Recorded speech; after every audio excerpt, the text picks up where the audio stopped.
আজকে একটা নিউজ দেখলাম 60 টাকার নিচে নেই কোনো সবজি, মানুষ খাবে কি? তো আসলে এই বিষয়ে কিছু কথা বলার জন্য আসছি। যারা যারা ভিডিওটা যেখান থেকে দেখতেছেন ভাই, আজকে কিন্তু কোনো ফানি বা কোনো দুষ্টামি কোনো ব্লগ কিছু করতে আসেনি। আজকে কিছু হক হালালি কথা বলবো, যেগুলো আমাদের প্রত্যেকটা মানুষের জানা এবং শোনা দরকার। তো সবাই একটু ভিডিওটা দেখেন, ভিডিওটা বেশি লম্বা হবে না, ঠিক আছে? তো আমি আজকে যে জায়গায় দাঁড়িয়ে আছি দেখতে পাচ্ছেন পিছনে, এই সাইড দিয়ে দেখে মনে হচ্ছে আপনাদের পুকুর। এটা কিন্তু পুকুর না, এটা হচ্ছে একটা ক্ষেত। এবং এই সাইডে কিন্তু এখন দেখা যাচ্ছে একটা প্রজেক্ট, কিন্তু এটা একটা ক্ষেত। এবং আমি যদি আপনাদেরকে দেখাই, এই যে আমার পিছনে যেই জমিগুলো দেখতে পাচ্ছেন, এগুলো কিন্তু সব ক্ষেত।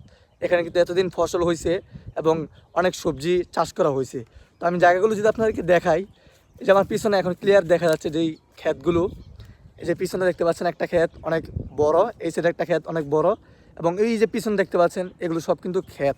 এখানে এতদিন অনেক ধরনের সবজি এবং ফসল উৎপাদিত হয়েছে, যেগুলোর দ্বারা আমরা সাধারণ মানুষ উপকৃত হয়েছি।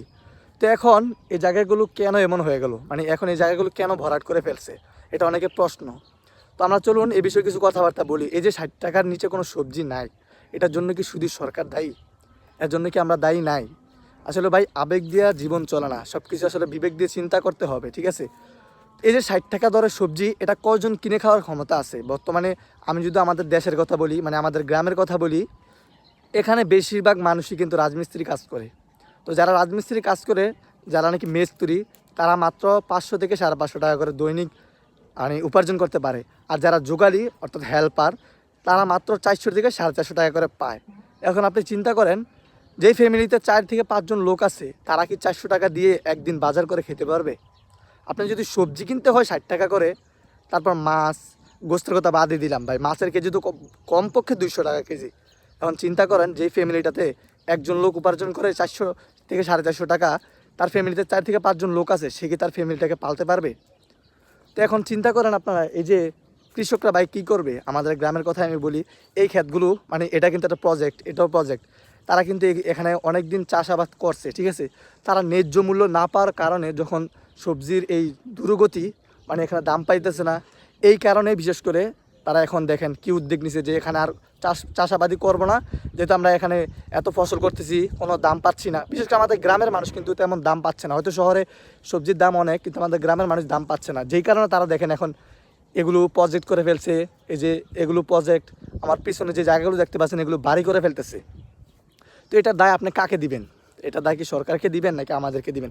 এই জায়গাগুলো যদি থাকতো, এখানে প্রতি বছর টমেটো এবং বিভিন্ন সবজি, লাউ, কুমড়া, এগুলো কিন্তু চাষ করা হয়েছে। এক্ষেত্রে কিন্তু আমাদের এখান থেকে কিন্তু প্রতি বছরে মানে অনেক টন টন টমেটো কিন্তু ঢাকা শহরে যায়, বুঝছেন? যেটা আমরা নিজেরা সাক্ষী, আমি নিজেও নিয়ে দিয়ে আইছি ঢাকা শহরে। তো এই টমেটোগুলো কিন্তু এখন থেকে চাষ হবে না।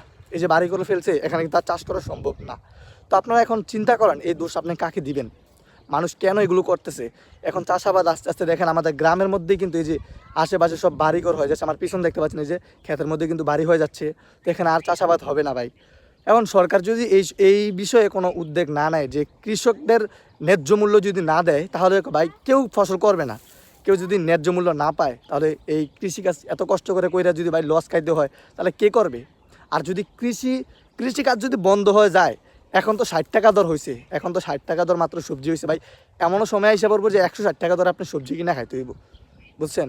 তো আশা করছি সবাই বিষয়টা বুঝতে পারছেন। তো সবাই চেষ্টা করবেন যার যার নিজ স্থান থেকে যেই কোনো সবজি বা ফসল লাগানোর জন্য। যেহেতু আমাদের বাংলাদেশ খুবই আসলে জনসংখ্যার হারে আয় অনেক কম, তো আপনার চেষ্টা করবেন যে সবাই যার যার স্থানে যেটুকু জায়গা আছে, ফাঁকা জায়গাতে সবজি লাগানোর জন্য, এবং যেন আমাদের বাংলাদেশের মানুষ কম দামে সব কিছু পেতে পারে। তো এই বিষয়ে আসলে আমরা চেষ্টা করলেও হবে না, এখানে সরকার বা উপরের মহল যারা আছে তারাও চেষ্টা করতে হবে। তো ভিডিওটি এ পর্যন্তই। ভালো লাগলে লাইক কমেন্ট শেয়ার করে দিবেন।